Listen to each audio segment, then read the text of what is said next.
दर्शकबिन स्वागत छ। यतिखेर बुटवलको जानकी नगरमा जुन घटना भएको छ यहाँहरूलाई सर्वविदितै छ, जानकारी नै छ। एउटा घरमा आफ्नै बुहारीको हत्या भएको भनेर यहाँका जनता आन्दोलित बनिरहेका छन्। यो विषयमा हामी चर्चा गर्नेछौँ। चर्चा गर्नको लागि आज हामीसँग हुनुहुन्छ पुण्य गौतमजी, स्वागत छ। धेरै धेरै धन्यवाद, नमस्ते। यो घटनाबारे तपाईँले केही बुझ्नु भएको छ, जानकारी लिनु भएको छ? बुटवल त्यो सहर हो जो मध्यपश्चिमको नाभि जोडिएको केन्द्रबिन्दु पनि हो, व्यापारिक सहर हो।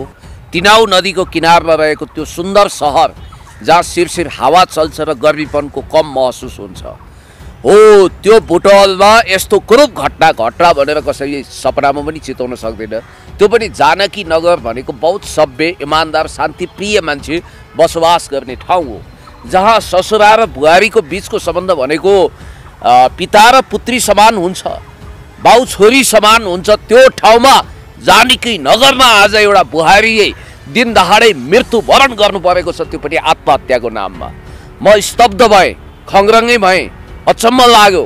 र एउटी बुहारी जसलाई घरमा बोलाइएको छ र 5 मिनटपछि फोनमा कुरा हुन्छ ससुराली अथवा उनको त्यो घरबाट कि उनले आत्महत्या गरिन्। यो काहीँ हुनसक्छ? यो नाटकीय घटना किन भयो? यस्तो खालको दुर्दान्त घटना किन भयो? यसको जवाफ नेपाली जनताले खोजिरहेका छन् र त्यो परिवारजन अहिले दिगन्त शोकमा डुबेको छ। म ती मृत्युवरण गर्ने, आत्महत्या गरिएको भनिएकी कथित आत्महत्यावाला युवती अथवा ती एक बुहारीलाई हार्दिक श्रद्धाञ्जली भन्न चाहन्छु र उनको परिवारजनमा गहिरो शोक पनि व्यक्त गर्न चाहन्छु। र अपराधी को हो, पोस्टमार्टम रिपोर्टले के भन्छ, त्यसको सत्य तथ्य सूचना र विवरण हामी चाहन्छौँ। कस्तो सम्बन्ध के थियो, कस्तो थियो भन्ने कुरो त हामीले खोलिराख्नु परेन, किनभने ती बुहारी जो वर्षौँदेखि माइतै बस्दै आएकी थिइन्, होइन? अब एउटा छोरा पनि थियो, छोरो घरमै थियो। त्यो छोरोको मुख हेर्न आइज भनेर बोलाइएकी बुहारीको एकछिनपछि आत्महत्या गरिन् भनेर खबर पठाइसकेपछि कस्तो के भयो होला, त्यो आफ्नो ठाउँमा छ।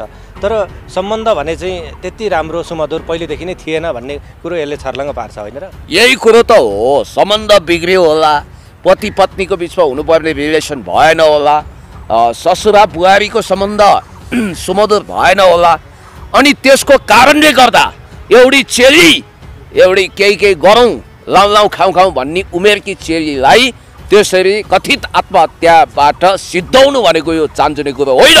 राज्य प्रशासनले के हेरिरहेको छ? दुधको दुध पानीको पानी छुट्याउनु पर्छ।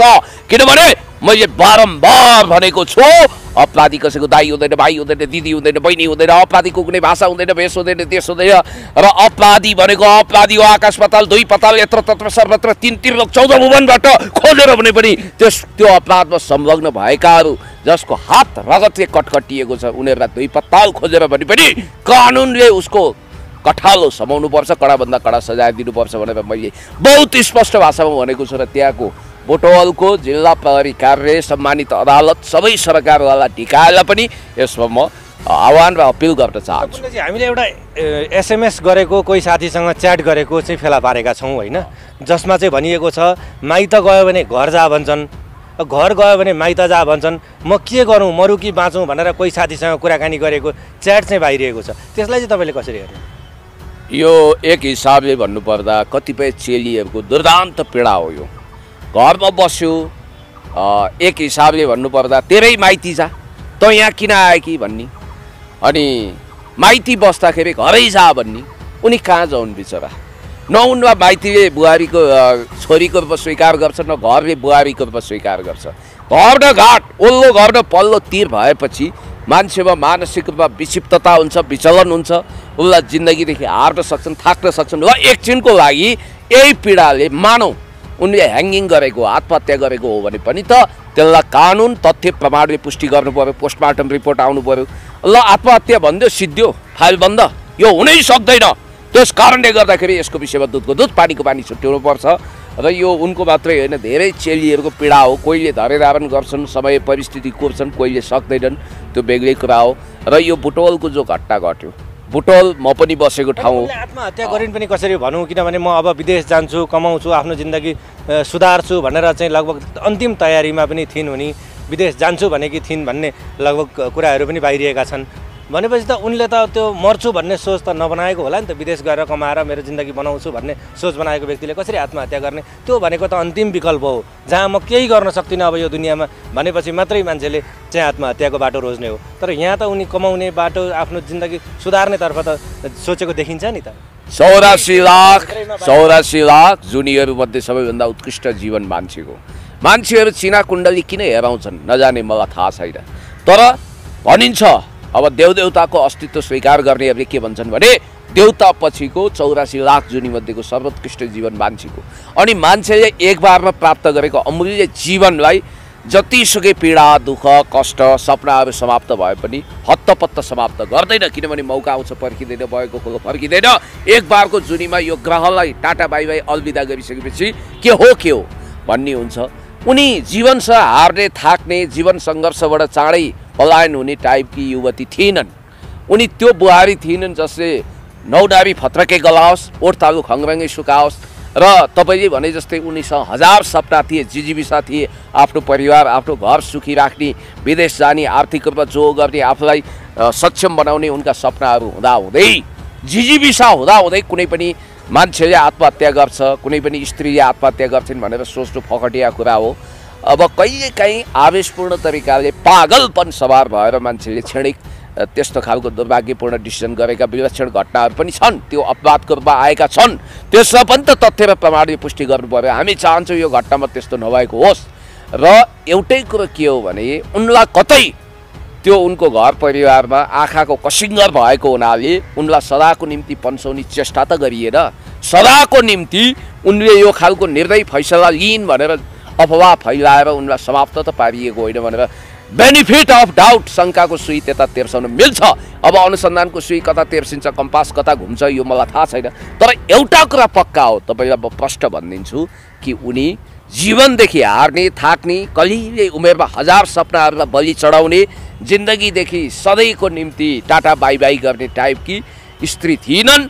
र कहीँ न कहीँ समथिङ देयर वाज रङ भने जस्तो तपाईँले अनुमान लगाउन मिल्छ। 10 मिनट अगाडि आफ्नो सन्तानको लागि कस्तो के भएछ अथवा स्वास्थ्य अवस्था बिग्रिएछ कि भनेर हेर्न गएकी व्यक्तिले 10 मिनटभित्रमा त्यस्तो फैसला लिन्छन् अथवा 10 मिनटभित्रमा उनलाई हेर्ने कोही हुँदैनन् त्यो घरमा भन्ने त्यो शङ्का त त्यहाँ देखिन्छ नि, होइन? यो अचम्मै भयो। 10 मिनटसम्म आफ्नो घर परिवार आफ्नो फ्यामिलीको चिन्ता गर्ने, भविष्यमा अनेक खालका सपनाहरू बुन्ने, केही गर्छु भनेर आँट्ने, जीवनमा लक्ष्य लिएकी, हिम्मत नहार्ने, हिम्मतवाली उनी ती जो आत्महत्या गरियो भनेर प्रचारित गरिएको छ घर पक्षबाट, त्यो कुरा पत्याउन पनि गाह्रो छ, लगभग मुस्किल छ। किनभने उनले सहज ढङ्गले जीवनलाई मृत्युको खातामा थन्काइन् भन्नको लागि कुनै प्रुफ छैन, प्रमाण छैन। र म यति कुरा भन्न चाहन्छु कि प्रहरी प्रशासनले पनि यसको हठात फाइल बन्द गर्ने अथवा यसलाई आत्महत्यामै केस दर्ज गर्ने काम गर्नुभन्दा पनि अड्डा अदालतले पनि यो लफडा किन उठाउने भन्नुभन्दा पनि हुन त त्यो घरका परिवारलाई, सासू ससुरा र श्रीमानलाई प्रहरीले पक्रेर लगिसकेको छ, अनुसन्धानको प्रक्रिया सुरु भइसकेको छ। तर पनि यस्ता खालका घटना लगभग दिनानुदिन पनि बढ्दै जाँदैछन्। लगातार हामीले सुनिरहेका छौँ एउटा घरमा, घर परिवारमा एउटा हिंसाका घटनाहरू लगभग दिनदिनै सुनिँदैछन्। त्यस्तै प्रकृतिको घटना फेरि पनि एउटा बुटवलको यो जानकीनगरमा भएको छ, होइन? घरि झापामा, घरि काठमाडौँमा, कहिले चितवनमा, कहिले बुटवलमा, कहिले सुदूरपश्चिम, घरि कहाँ यस्ता किसिमका दुर्भाग्यपूर्ण घटना घटिरहेका छन्। तपाईँले ठिकै भन्नुभयो कि अहिले राज्य प्रशासनको शङ्काको घेरामा रहेको त्यो फ्यामिली मेम्बरहरू, ससुरा सासू आदि इत्यादि सबैलाई न्यायिक हिरासतमा लिइएको छ र अनुसन्धान गरिँदैछ। राजहंस जसरी दुधको दुध पानीको पानी छुट्याउने जिम्मेवारी भनेको राज्य पक्षलाई छ र सम्भवतः न्याय पनि होला भनेर हामी आशा गरौँ। किनभने देशभक्त रक्षकको रूपमा कहलिएको, नेपाल प्रहरी र न्यायको मन्दिरको रूपमा कहलिएको अदालत र न्यायमूर्ति ठहरिएका न्यायाधीशहरूले यथोचित फैसला दिनेछन्। निर्दोष कतै फस्ने छैन, दोषी चाहे सातौँ आसमान माथि होस् चाहे जमिन मुनि छिपोस्, 3 त्रिलोक 14 भुवनमा छ भने पनि यसमा जोडिएका मान्छेहरू कोही नबचुन्। मैले भन्न खोजेको के भने समाजमा जुन ढङ्गको अहिले घटनाहरू बढे, वात्तै हिंसात्मक घटनाहरू, आपराधिक घटनाहरू बढे, हुन त सोसियल मिडियामा धेरै आइरहेको छ। यसको कारण के होला भने मान्छेमा भएको अस्थिरता, मान्छेमा भएको स्वार्थ, मान्छेमा भएको एक खालको विचलनको कारण र मान्छे लोभी पापी हुँदै जाँदाखेरि यस्ता अप्रत्याशित दुर्भाग्यपूर्ण घटनाहरू घटे होलान्। यसलाई नियन्त्रण गर्नुपर्छ। Prevention is better than care भन्छ। यो घटनामा लगभग दोषी होलान् नहोलान् त्यो परिवार आफ्नो ठाउँमा छ, तर त्यहाँका छर छिमेक जो नजिकैका पनि छन् उनीहरूले सबैले के देखिरहेका छन् भने यो परिवार नै दोषी हो भनेर स्पष्ट रूपमा भनिरहेका लगभग हामीले सामाजिक सञ्जालमा देखि नै रहेका छौँ। ल 2-5 मिनटको दूरीमा रहेको माइती र घर भएकी एउटी चेलीको यो दर्दनाक अवस्थामा मृत्यु हुन्छ भने अन्यको हकमा कसरी सोच्ने, अथवा ती परिवार कस्ता होलान् जसले चाहिँ नजिकै माइती भएकी एउटी चेलीको चाहिँ हत्या गरेकी भन्ने जुन एउटा आवाज उठाइरहेका छन् त्यहाँका स्थानीयले, त्यो कसरी सोच्न सकिएला भन्ने खालको कुरा पनि आउला नि। यसलाई यसरी हेरौँ, जस्तो जहिले पनि छिमेकी वा इष्टमित्रलाई नजिकको साक्षी गवाहीको रूपमा चस्पादित गवाह पनि भन्छन् कतिपय, त्यसरी हेरिन्छ। तपाईँलाई एउटा इन्ट्रेस्टिङ कुरा गरौँ, मैले पनि सोसियल मिडियामा बोलेको, केही वर्ष अगाडि एकजना हाई प्रोफाइल सचिवको श्रीमती ह्याङ्गिङ गरेर मृत्यु भयो भन्ने कुरा बाहिर आयो। पछि त्यो कता कताबाट रफादफा गरियो। डिआइजी रञ्जनराज कोइरालाको घटना के हो त, उनी आइजीको लागि एप्रोप्रिएट पर्सन हरेक हिसाबले उपयुक्त भनियो, तर श्रीमती हत्याकाण्डमा जोडिए उनी। पछि अदालतबाट मुक्त भयो। चोलेन्द्र शमशेर जङ्गबहादुर राणाको इजलासले उनलाई मुक्त गर्यो। त्यसभित्रका कन्स्पिरेसी रहस्यहरू धेरै होलान्। के होला? न्यायिक अदालतको हामी सम्मान गरौँ, नम्बर 1। नम्बर 2, हाई प्रोफाइल मात्रै होइन, लो प्रोफाइल फ्यामिलीका समस्याहरू पनि समस्या हुन्। सबैको जीवन त्यति नै मूल्यवान छ। राष्ट्रपतिदेखि रङ्कसम्म, जनतादेखि शासकसम्म सबैको जिन्दगी भनेको एउटै प्रकारको महत्त्वको हुन्छ होला। कसैलाई बढी प्रचार दिएला, कसैलाई कम प्रचार दिएला, सबैको जीवन अमूल्य छ। जीवनको रक्षा गर्नु राज्य प्रशासनको दायित्व हो। म यो कुरा स्पष्ट रूपमा आवाज बुलन्द गरेर भन्न चाहन्छु।